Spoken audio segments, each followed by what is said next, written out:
북한 선교 앞이 훤히 보인다. 예수님은 하나님의 위대하고 큰 비밀이었던 천국의 복음을 전달할 첫 사람들로서 교육을 많이 받지 못한 어부들을 택하셨다. 하나님의 복음은 사람의 지혜와 능력과는 상관이 없다. 제자들은 예수님과 3년간 같이 생활하면서도 예수님이 하신 말씀을 깨닫지 못했다. 그들이 하나님의 모든 말씀을 완전히 깨닫게 된 것은 성령님이 오셨을 때였다. 예수님께서 보혜사 곧 아버지께서 내 이름으로 보내실 성령, 그가 너희에게 모든 것을 가르치시고 내가 너희에게 말한 모든 것을 생각나게 하시리라고 말씀하셨던 것처럼 예수님은 말씀을 전해주셨고 그 말씀에 대한 깨달음은 성령님께서 주셨다. 우리는 듣는 자가 깨닫든 깨닫지 못하든 전해야 한다. 말씀을 전해 들은 자가 깨닫고 깨닫지 못하고 하는 것은 성령님의 일이지 우리가 책임질 일이 아니다. 우리는 다만 전하는 일에만 충실하면 된다. 그리고 우리가 할 수 있고 또 해야 할 일은 그들이 깨달을 수 있게 해달라고 성령님께 간절히 기도하는 것이다. 그래서 나는 북한 사람들을 사역장에 모집해 와서는 성경을 많이 읽히는 데만 전력했다. 참된 깨달음은 오직 성령님께로 말미암는 것을 알았기에 사역장의 주된 일과를 기도와 성경 통독으로 하였다. 성경에 나오는 바리새인과 서기관과 율법사들은 오늘날의 신학자 이상으로 성경에 정통한 사람들이었지만 그들의 성경 지식이 길이요 진리요 생명이신 예수님을 믿게 하지는 못했다. 그저 지식이었을 뿐이고 도리어 자신들의 의가 되어 다른 이들을 판단하고 정죄하는 무기가 되었다. 사도 바울도 하나님을 만나기 전 놀라울 정도로 많은 성경 지식이 있었지만 그에게 생명의 깨달음을 준 것은 그 지식이 아니라 성령 하나님이셨다. 우리 사역장 형제들에게 깊고 체계적인 신학 지식은 없었지만 대신 사역장 생활을 통해 깨닫게 된 체험적인 말씀이 있었다. 전에 장만식 아바이 사역장에 갔을 때였다. 내가 도착했을 때 수요 예배가 막 끝나고 있었다. 한 학생이 그에게 물었다. 장 선생님, 하나님은 왜 우리가 오른뺨을 얻어맞으면 왼뺨마저도 들이대라고 하십니까? 그렇게 해야 할 이유가 도대체 뭡니까? 난 이해가 안 된다. 장아바이가 뭐라고 대답할지 몹시 궁금했다. 그는 조금 생각해 보더니 이내 대답을 해주었다. 그게 나도 잘 모르. 그리고 한동안 뜸을 들이더니 다시 입을 열었다. 나도 잘 모르긴 하지만 그렇게 해야만 한다는 거이다. 자꾸 꼬치꼬치 따지지 말고 글쎄 한번 그렇게 해봐라. 그러면 예수님이 왜 그렇게 말씀하시는지 알게 된다. 그렇게 한번 해보면 너는 그 사람을 속이 후련하게 때렸을 때보다 더 큰 기쁨을 느낄 수가 있을 거이다. 그리고 그 사람도 너를 절대로 해치지 못할 거고. 왜 그런가 하면 네가 하나님 말씀 때문에 얻어맞고도 참고 왼뺨마저 들이댄다면 하나님이 그때부터 네 편을 들기 시작하는 거야. 하나님이 네 편이 되면 김정일이 그 새끼가 와도 하나도 안 무서워, 알았는가? 그리고 그 사람도 너를 절대로 해치지 못할 거고.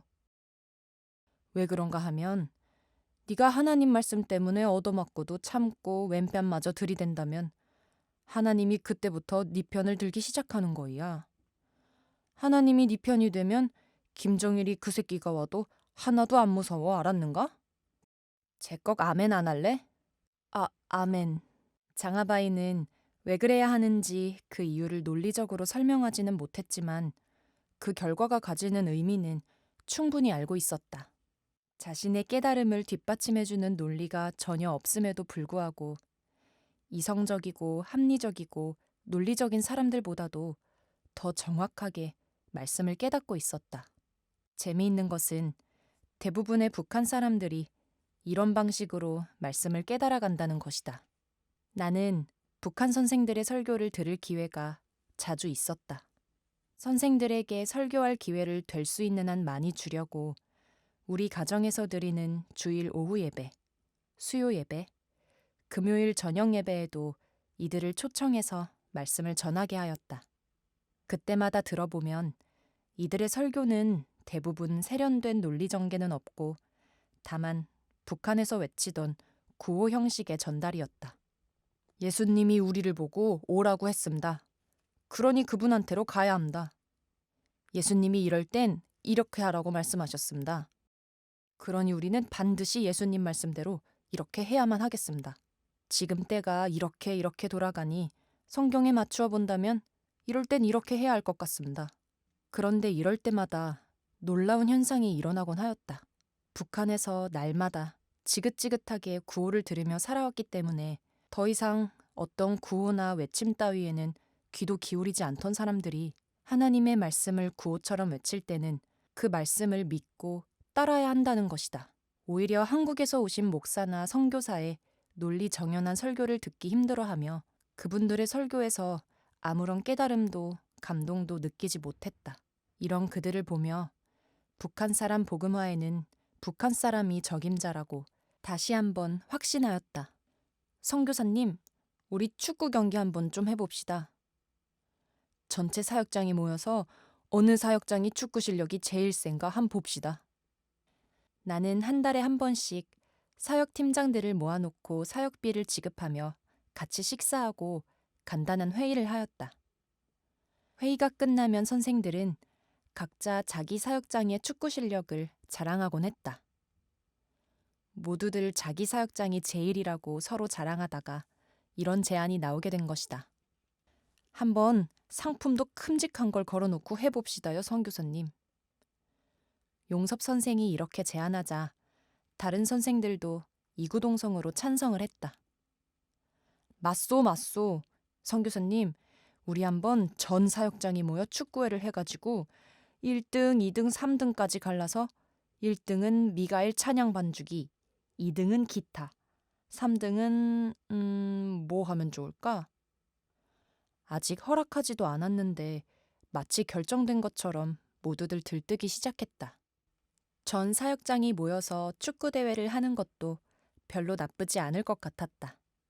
3기생 거의 모든 사역장에서 힘들어서 포기하고 돌아갈 사람은 이미 다 돌아간 뒤였고 성경도 7, 80도 가까이 읽은 상태였다.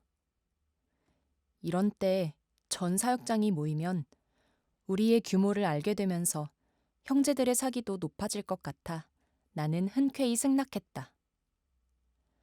좋아요. 그럼 3등을 한 팀에는 뭘 주면 좋겠어요?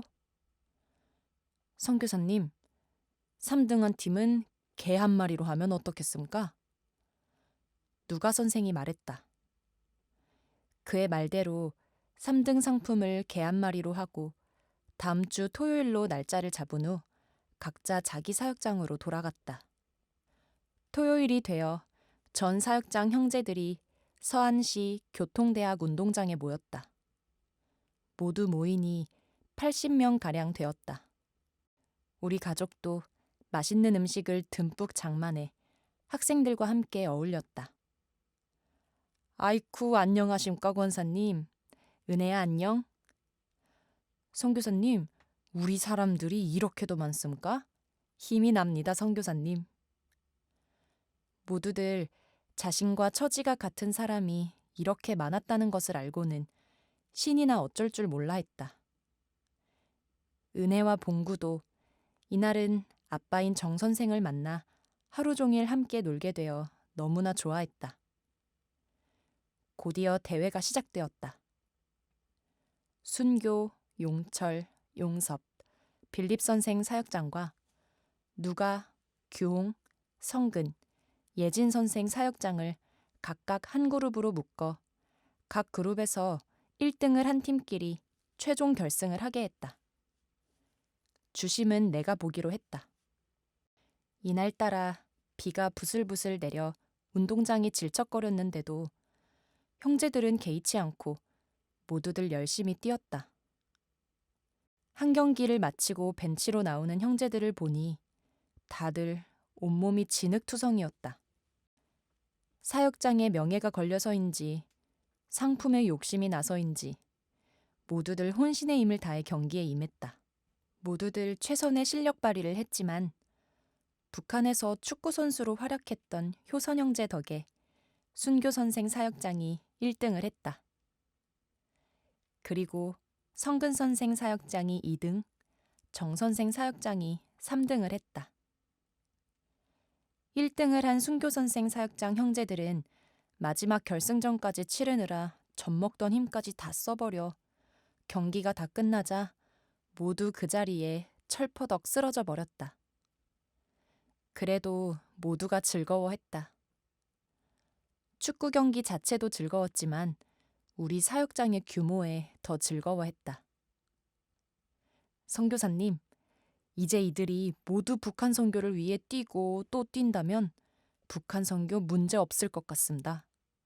선교사님, 북한 선교 앞이 훤히 보인다. 경기를 하면서 모든 형제들이 하나같이 하는 말이었다. 그 말을 들으며 앞으로도 이런 경기를 자주 열어야겠다고 생각했다.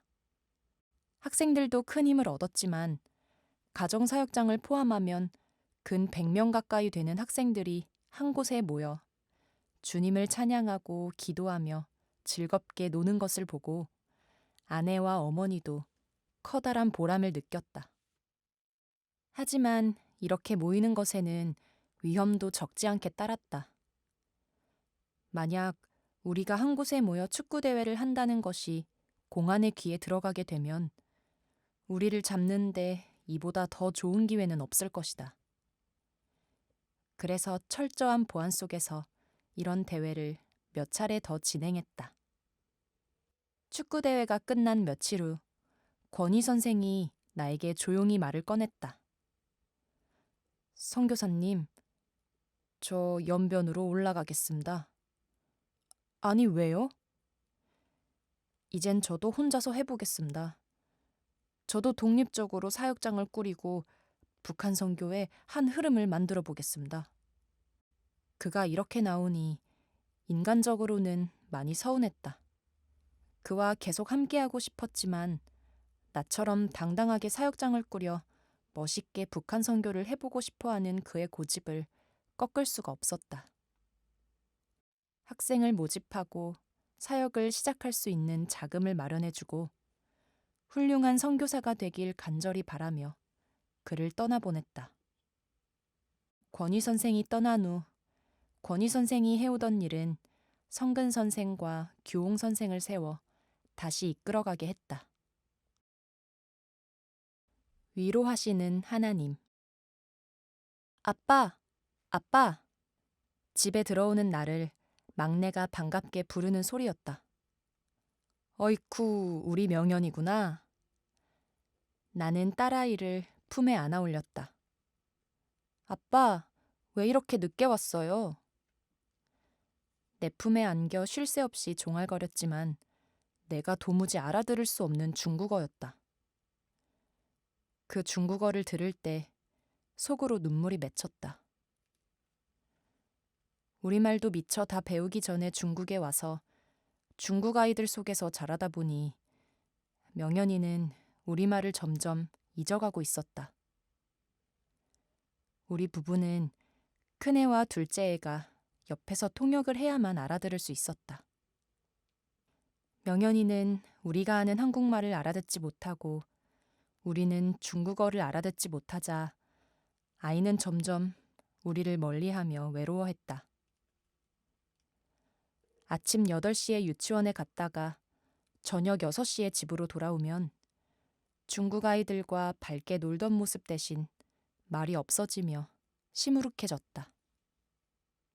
그래도 요즘 다소나마 마음이 놓이는 것은 정 선생의 아이들인 은혜와 봉구가 우리 집에서 같이 살고부터 아이의 말동무가 생긴 것이다. 이들은 연변에서 몇 년 살아서 중국어를 조금 할 줄 알았다. 유치원에서 돌아오면 명연이는 봉구와 함께 놀며 우리말도 조금씩 익혀갔다. 하지만 나의 기쁨은 잠시였다. 우리 집에 올 때부터 봉구의 몸에 올라있던 옴이 따뜻한 집에서 사니 더 왕성하게 번지기 시작했다. 온몸에 빨간 뾰루지가 돋아나고 진물이 줄줄 흘렀다. 특히 손등에는 거의 성한 곳을 찾기 힘들 정도로 조그만 뾰루지들이 돋아 있었다. 봉구는 온몸이 너무 가려워 긁어대느라 밤에 잠을 이루지 못했다. 옴은 다른 사람의 살에 살짝 스치기만 해도 전염되는 병이다. 그런데 철없는 명연이는 그런 것은 생각지도 않고 매일 봉구와 손을 잡고 함께 뒹굴며 놀았다. 아이들이 함께 노는 것을 말릴 수도 없고 참고 바라보며 기도하는 내 속은 타들어갔다. 매일 저녁 이것 때문에 울며 기도하는 아내와 진물이 줄줄 흐르는 봉구의 몸에 손을 대고 기도하며 약을 발라주시는 어머니를 말없이 지켜봐야만 했다. 옴이라는 병이 얼마나 지독한지 아무 약도 듣지 않았다. 한국에서 한센병 환자들이 먹는 약까지 갖다 먹여도 도무지 나을 기색이 없었다. 이것 때문에 고민하자 장아바이가 북한에서 사용한다는 민간요법을 알려주었다. 선교사님, 우리 북조선에서는 옴이 돋으면 그냥 돼지 기름에다 유황을 섞어서 발라줘요. 약이 없는 북조선에서도 그렇게만 하면 잘도 낫던데. 왜 비싸다는 약들이 그래요? 에이, 약이라는 거 그거 다 돈 벌기 위한 수작들이라우. 약 쓰지 마우 선교사님. 선교사님도 한번 그렇게 해보라우. 자꾸 약만 쓰지 마시고. 다른 방법이 없어 장아바이가 일러준 대로 해보니 신기하게도 며칠 가지 않아 옴이 싹 사라지고 피부가 깨끗해졌다. 북한 사람에게는 역시 북한식의 치료법이 통하는 모양이다. 안도의 숨을 내쉰 나는 그때부터 은혜와 봉구에게 한글을 가르쳤다. 북한에서 인민학교 3학년과 1학년을 다니다 왔지만 가, 갸, 거, 겨부터 다시 시작해야 했다. 한창 한글 공부를 하고 있는데 큰딸 영리가 방금 학교에서 돌아와 쪼르르 나에게 달려왔다. 아빠, 아빠, 나 오늘 길에서 한국 사람들 만났어요. 내 옆에서 한국말을 하며 지나갔어요. 얼마나 반갑던지 나도 모르게 가서 말을 걸려고 했는데 아빠 말이 생각나서 그냥 돌아섰어요. 그래? 잘했다. 만나지 마라. 만날 필요 없다. 앞으로도 절대 만나지 마라. 나도 알아요. 만나면 안 된다는 거. 근데 아빠, 우린 죄 지은 사람들도 아닌데 왜 이렇게 숨어 살아야 돼요? 나 1시간만이라도 한국말 하는 사람하고 얘기해보고 싶단 말이에요. 그리고 서럽게 울기 시작했다. 혹시 아이들을 통해 우리 사역이 다른 사람들에게 알려질까봐 한국 사람이나 조선족, 북한 사람을 보면 절대 가까이 가지 말라고 여러 번 주의를 주었던 것이다. 아내나 어머니나 나는 믿음과 사명감으로 모든 어려움을 극복해 나갈 수 있었지만 아이들은 그런 것을 다 이해하기는 아직 너무 어렸다. 아이들은 정말 힘들어했고 그것을 매일 지켜보며 감당해내야 하는 아내도 어지간히 지쳐했다. 그 즈음에 한국에서 장모님이 돌아가셨다는 연락이 왔다. 전화를 끊자마자 문이모를 통해 서안공항에 알아보았지만 장례식 마지막 날 오후에나 겨우 한국에 도착할 수 있는 표밖에 없었다. 결국 아내는 친정어머니의 장례식에 가지 못했다. 홀어머니의 8남매 중 막내로 어머니의 사랑을 많이 받으며 자란 아내는 형제들 중 누구보다 더 장모님을 좋아했었다. 머나먼 중국 땅에서 어머니를 보내면서 아내는 한없이 울었다. 울고 있는 아내를 무슨 말로도 위로해 줄 수가 없었다. 며칠 후 김의환 목사님께서 사모님과 몇몇 목사님과 함께 오셔서 사역장을 둘러보시고 순교 선생 사역장 형제들에게 세례를 주셨다. 사모님도 미국에 계실 때 친정어머님이 소천하셔서 장례식에 가지 못했다고 하시면서 우리 부부를 많이 위로해 주셨다. 만 3년간 이 사역을 해오며 많은 아픔 속에서도 변함없이 나를 격려해주고 말없이 수고해주는 가족들이 내게는 언제나 큰 힘이었다. 아내는 한국을 떠나 낯선 곳에서 집안 살림하랴, 4명의 자녀들을 키우랴. 거기다 함께 사는 북한 자매들과 아이들 성경 통독까지 이끌면서 묵묵히 잘 따라와 주었다. 권사님이신 연로하신 어머니는 관절염으로 고생하시면서도 각 사역장에 보낼 김치와 된장 담그는 일을 너무 기쁘게 하셨고 그 외에도 온갖 허드렛 일을 마다하지 않으셨다.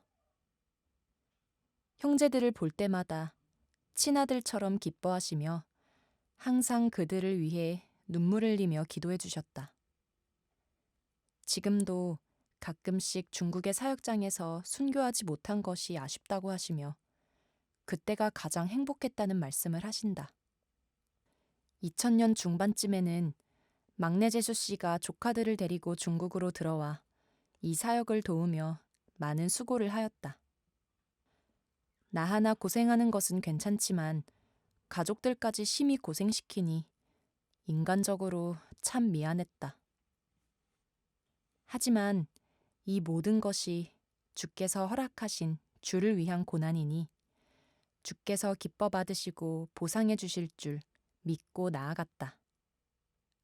하루는 북한 선생들이 우리 가족들에게 편지를 보내왔다. 힘든 중에 북한 선생들의 편지는 아내와 어머니에게 큰 위로가 되어 주었다. 어머니는 즐거워하시며 말씀하셨다. 우리 걱정은 마라. 그저 주님 미래나 애 마 있어라. 우리 일은 우리가 알아서 한다.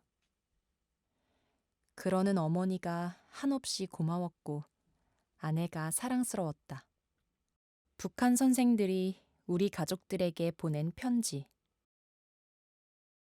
권사님께 올립니다. 안녕하십니까? 지금도 우리 북한 사역과 가정 사역장을 이끌고 나아가시며 또 낯설고 물서른 이 땅에 와서 언어마저도 통하지 않는 상황에서도 오직 하나님만 의지하며 북한 선교를 도와 나서고 계시는 권사님을 생각하며 또 권사님 같으신 분을 우리 북한 선교를 도와 나서게 해주신 하나님께 감사하는 마음으로 이렇게 몇 자 적으려고 펜을 들었습니다.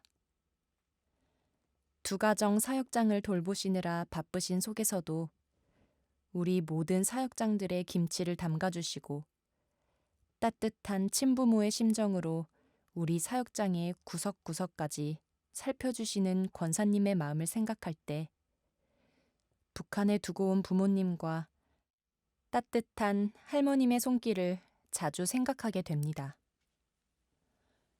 권사님 같으신 분이 있으므로 우리 사역장은 더욱 흥성해지고 있습니다.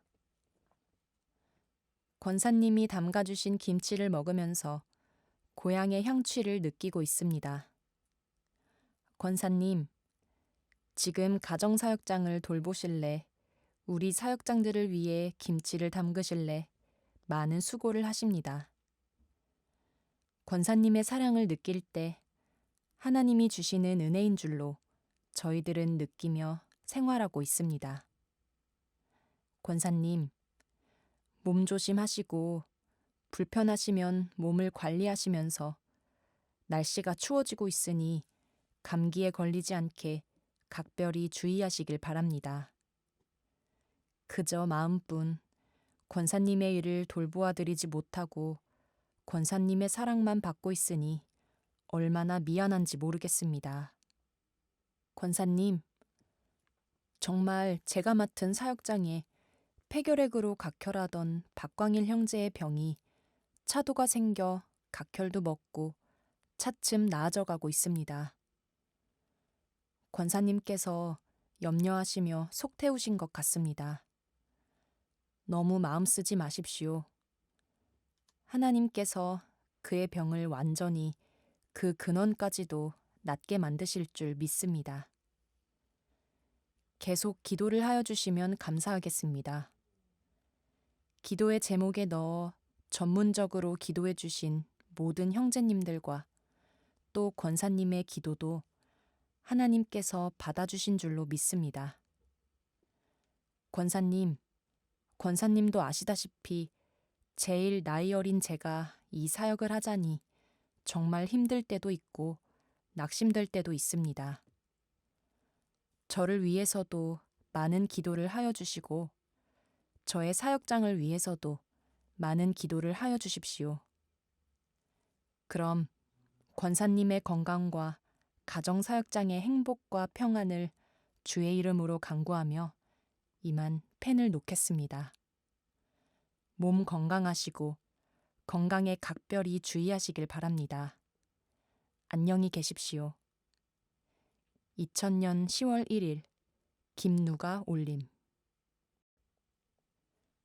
사모님께. 사모님 안녕하십니까? 사모님은 명현이와 기현이의 어머님이시자 나의 어머님도 되십니다.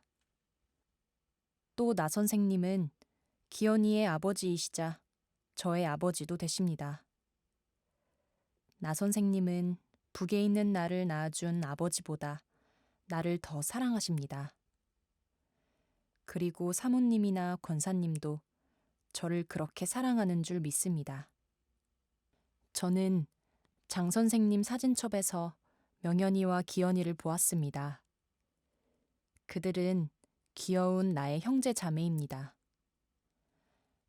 하나님은 사모님이나 나 선생님의 아버지도 되시며 나의 아버지도 되십니다. 저는 나 선생님을 통하여 하나님 아버지의 사랑을 잘 알 수 있었고 성경을 배우면서 똑똑히 알았습니다. 사모님, 저를 기현이처럼 사랑해 주셔서 하나님 아버지께 감사드립니다. 사모님과 권사님의 귀한 몸 건강을 축원하며 명현이와 기현이 행복을 원합니다. 정칼빈 올림. 할렐루야. 여호와를 경외하며 그 계명을 크게 즐거워하는 자는 복이 있도다. 그 후손이 땅에서 강성하며 정직자의 후대가 복이 있으리로다. 존경하는 라 선생님과 가족 일동에게 삼가 이 글을 드립니다. 존경하는 라 선생님과 사모님, 권사님과 어린 친구들. 이렇게 또다시 서신으로 만날 수 있고 은혜의 말을 나눌 수 있게 하여 주신 우리 하나님 아버지께 감사의 기도를 먼저 드리는 바입니다. 모든 가족 일동에게 우리 사역장의 학생들을 대표하여 삼가 정중한 인사를 드립니다. 정말 돌이켜보면 타국에 망명하여 떠돌아다니면서 숨어 지내며 마음속에 괴로움과 슬픔을 가득 품고 외롭게 쓸쓸히 살아가던 우리를 하늘에 계신 우리 하나님의 자녀로 되게 하기 위하여 한 사람 한 사람 이곳에 불러 모아주시고 주님의 사랑으로 진정으로 위해주며 말없이 우리를 위해 헌신해 주신 라 선생님을 생각할 때마다 고향의 다정한 학교 스승 같았고 사모님과 권사님을 만났을 때엔 고향의 어머님과 누님을 생각하며 우리들은 얼마나 가슴이 뜨거웠는지 모릅니다. 그리고 그 어린 꼬마 친구를 만났을 땐 두고 온 자식 생각과 동생들 생각에 모두들 가슴이 뭉클해지면서 진심으로 우리를 위해 주시는 온 가정의 성의를 한껏 느끼며 정말 우리 하나님의 사랑을 깊이 깊이 생각하게 되었습니다. 특히 가정에 슬픈 사연이 있음에도 우리 사역을 위해 떠나시지 못하시고 일정을 늦추시고 우리와 웃으며 만나주신 사모님을 생각할 땐 우리 모든 학생들은 그날 저녁 정말 주님께 간절히 기도하면서 우리의 마음도 굳게 다짐했습니다.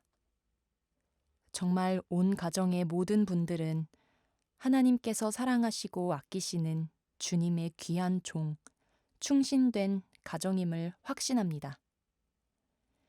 이제 그러한 주님의 귀한 종들에게 하늘의 기름진 것과 땅의 소산으로 하나님의 큰 축복이 있을 것입니다.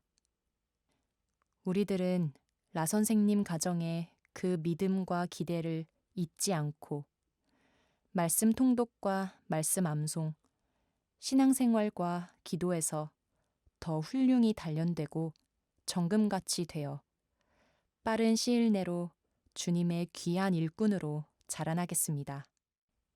항상 말씀을 붙잡고 생활하며 기도에 열심하며 이제 남은 기간을 귀중한 시간으로 보내겠습니다. 정말 돌이켜보면 타국에 망명하여 떠돌아다니면서 숨어 지내며 마음속에 괴로움과 슬픔을 가득 품고 외롭게 쓸쓸히 살아가던 우리를 하늘에 계신 우리 하나님의 자녀로 되게 하기 위하여 한 사람 한 사람 이곳에 불러 모아주시고 주님의 사랑으로 진정으로 위해주며 말없이 우리를 위해 헌신해 주신 라 선생님을 생각할 때마다 고향의 다정한 학교 스승 같았고 사모님과 권사님을 만났을 때엔 고향의 어머님과 누님을 생각하며 우리들은 얼마나 가슴이 뜨거웠는지 모릅니다. 그리고 그 어린 꼬마 친구를 만났을 땐 두고 온 자식 생각과 동생들 생각에 모두들 가슴이 뭉클해지면서 진심으로 우리를 위해 주시는 온 가정의 성의를 한껏 느끼며 정말 우리 하나님의 사랑을 깊이 깊이 생각하게 되었습니다. 특히 가정에 슬픈 사연이 있음에도 우리 사역을 위해 떠나시지 못하시고 일정을 늦추시고 우리와 웃으며 만나주신 사모님을 생각할 땐 우리 모든 학생들은 그날 저녁 정말 주님께 간절히 기도하면서 우리의 마음도 굳게 다짐했습니다. 정말 온 가정의 모든 분들은 하나님께서 사랑하시고 아끼시는 주님의 귀한 종, 충신된 가정임을 확신합니다. 이제 그러한 주님의 귀한 종들에게 하늘의 기름진 것과 땅의 소산으로 하나님의 큰 축복이 있을 것입니다.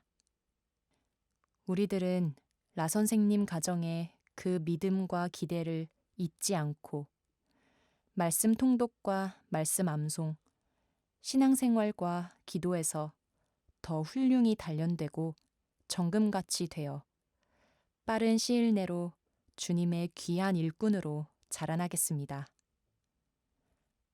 항상 말씀을 붙잡고 생활하며 기도에 열심하며 이제 남은 기간을 귀중한 시간으로 보내겠습니다.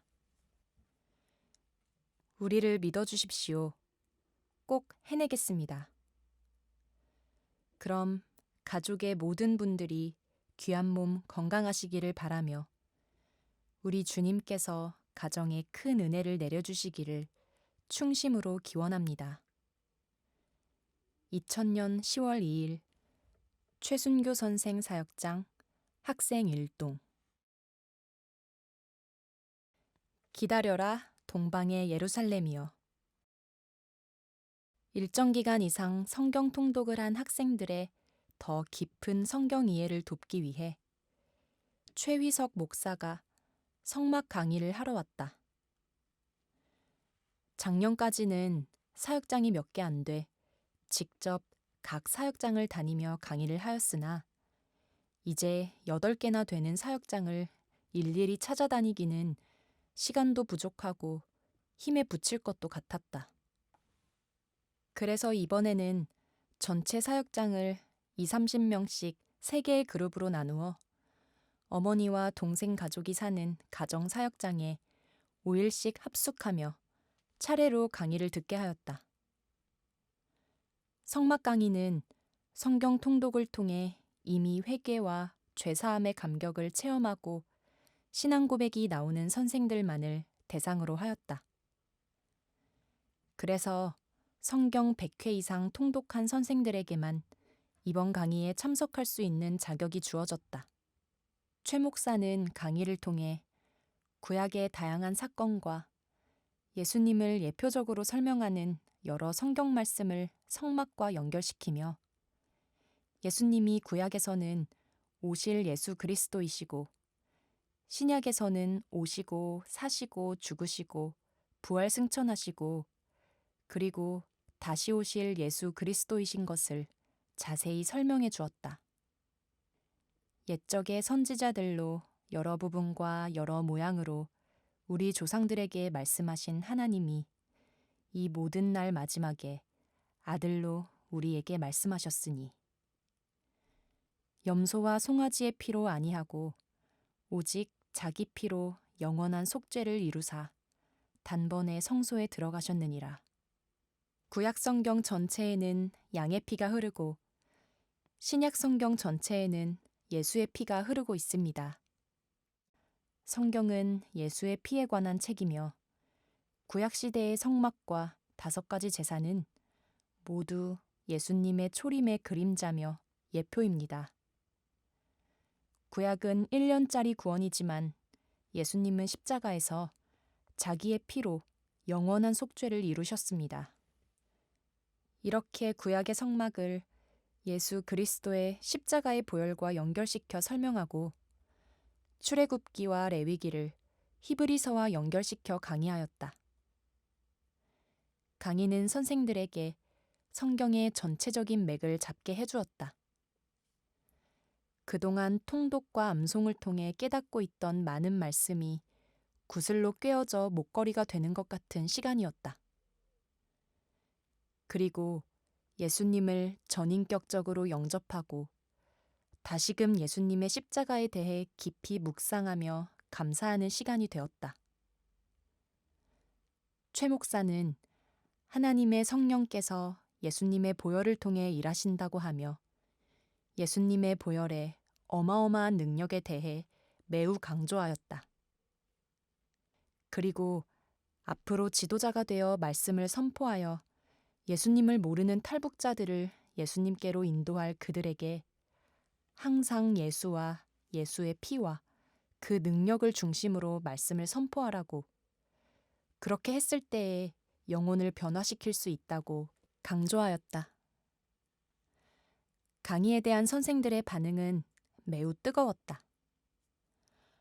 하루에 12시간 이상씩 강의를 해도 부족해서 자신들은 잠을 안 자도 좋으니 더 말씀을 전해달라고 졸라댔다.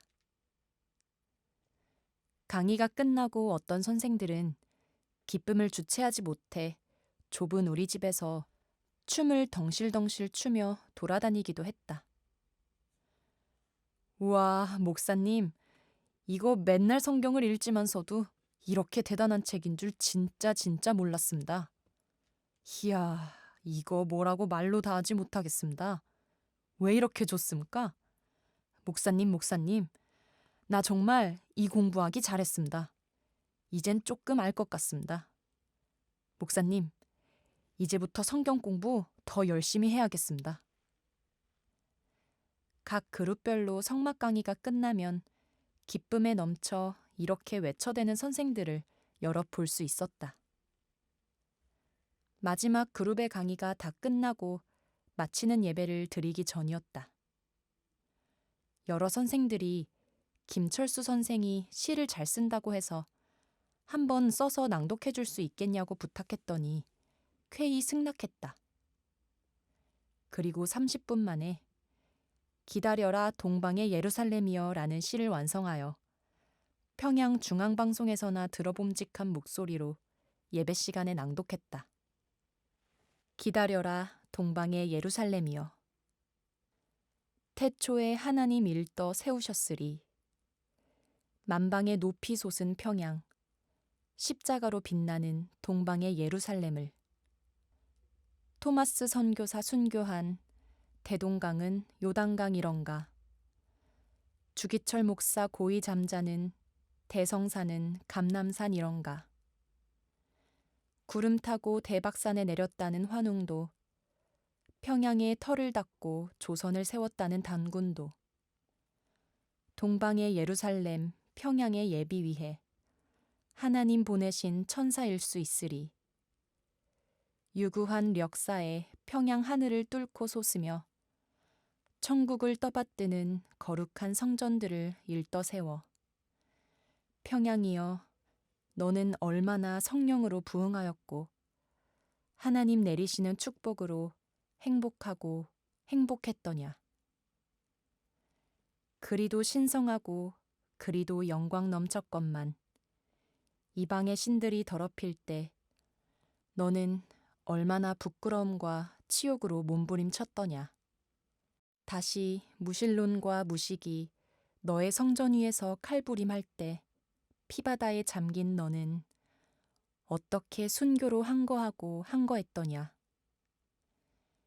신앙의 자유는 빼앗기고 성전들은 허물어졌어도 왼뺨을 내밀면서도 굴하지도 꺾이지도 않으며 바라는 것들의 실상, 보이지 않는 것들의 증거는 암흑의 동토에서도 아름다운 꽃을 피워왔나니. 광란하는 추방의 빗자루에 쓸리워 그토록 사랑하는 너의 품을 떠날 때도 핍박에 쫓겨 탈북의 두만강 건너 작별에 인사드릴 때도 눈물 젖은 옷자락 흔들어주며 다시 오라, 승리하고 돌아오라 바래워주던 평양이여, 동방의 예루살렘이여. 수고하고 무거운 짐진 자들아, 다 내게로 오라. 내가 너희를 쉬게 하리라. 추하고 초라한 얼굴들, 가난하고 앙상한 몰골들. 하나님은 한 사람의 탈북자도 빠짐없이 다 품어주어. 탈북은 하나님께로 달려가는 북한의 모습. 십자가 대군을 이루는 힘찬 강행군. 동방의 예루살렘에서 거행될 십자가 군병들의 승리의 열병식장으로 돌아가는 장엄한 진군. 말씀으로 눈을 뜨고 진리로 영생을 얻고 사랑으로 눈물과 마음의 상처 깨끗이 씻은 우리. 복음으로 전신갑주를 입고 믿음으로 방패를 들었다. 구원의 투구를 쓰고 성령의 검 틀어주었다. 기어이 찾아가야 할 평양을 향하여 하나님 앞에 어엿한 십자가 대군으로 정렬하였나니 이제 앞으로 갓.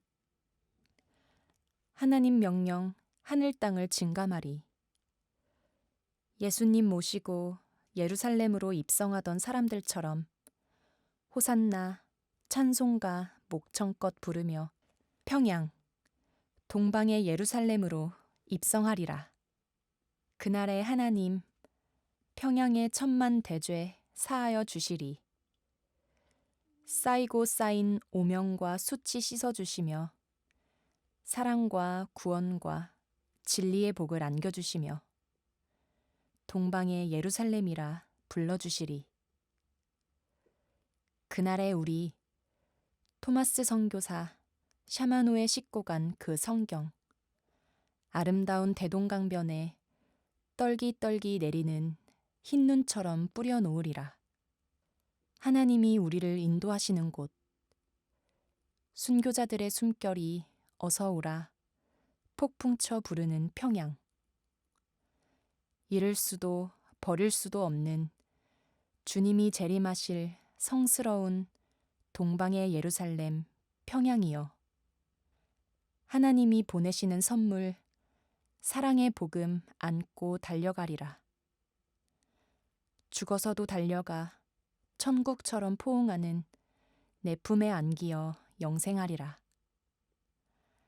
아, 예수님 재림하실 때 십자가로 무지개 비끼고 성전들로 꽃받아 이룬 평양에서 기어이 기어이 만나 뵈오리. 멀고 먼 타국의 광야에서 오늘도 모세의 뒤를 따라 출애굽 훈련을 받고 있어도 마음은 언제나 평양에 있나니. 평양이여 기다려다오 기다려다오. 동방의 예루살렘이여. 낭독하는 중에 한두 사람이 훌쩍거리더니 중간 부분부터는 30여 명 모두 울음바다를 이루었다. 철수 선생은 북한 김일성 종합대학에서 핵물리학을 전공한 엘리트로 처음 사역장에 들어올 때 정말 예수의 예자도 몰랐던 사람이었다. 사역장에서는 밤마다 소형 라디오를 틀어놓고 미국 방송을 깨알 같은 글씨로 받아 적으며 늘 미국 소식에만 관심을 기울이던 사람이었다. 그런 그가 7개월 정도 성경 공부를 하고 또 성막 공부를 마치자 이렇듯 신앙 고백을 할 수 있는 귀한 하나님의 사람으로 변화된 것이다. 이럴 때면 나는 그동안의 많은 어려움으로 마음속에 응어리진 것들이 한순간에 다 녹아내리는 것 같았다. 또한 하나님께서 북한을 바라보며 안타까워하시고 북한의 영혼들을 사랑하심으로 이들을 이렇듯 귀하게 세워가신다는 것을 다시금 깨달을 수 있었다. 선생들이 우리 집에서 합숙할 동안 이들의 식사는 아내와 어머니와 재수씨, 그리고 차이모가 맡았다. 보름 동안 매끼 20-30인분의 음식을 준비하느라 새벽부터 밤 늦게까지 이루 말할 수 없는 큰 수고를 하였다. 선생들이 어찌나 밥을 많이 먹는지 대형 밥솥 2개로도 밥이 모자라기도 했다.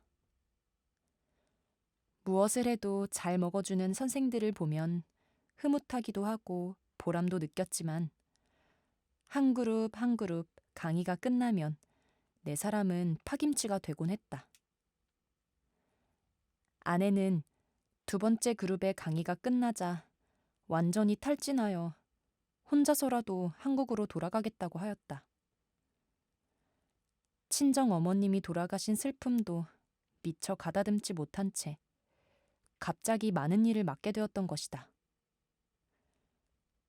그런데 철수 선생의 신앙독을 통해 큰 위로를 얻게 되었다. 그동안 아내는 가정에서 자매들 통독 사역을 이끄느라 형제들 사역장에 많이 가보지 못해 이 사역을 통한 형제들의 변화를 가까이서 볼 수 있는 기회가 없었다. 그러다가 이번 강의 기간 동안 자신의 눈으로 직접 보며 이런 하나님의 음성을 듣게 되었다. 얘야, 봐라. 저 생명들이 너의 어려움과 아픔 위에서 저렇게 아름답게 자라고 있단다. 강의가 다 끝나고도 아내는 하염없이 울었다. 울고 있는 아내를 보며 나도 함께 울었다. 그러나 그 눈물은 힘든 생활에 지친 서름에 겨운 눈물이 아니라 하나님께 감사하며 기쁨과 감격으로 흘리는 눈물이었다. 많은 북한 형제들이 성막 강의를 통해 다시금 구원의 기쁨과 감격을 맛보게 된 것이 감사해서 울었고 아내를 위로해 주신 하나님의 은혜에 감사해서 울었다. 하나님 감사합니다. 사랑하는 아내를 위로해 주셔서 감사합니다.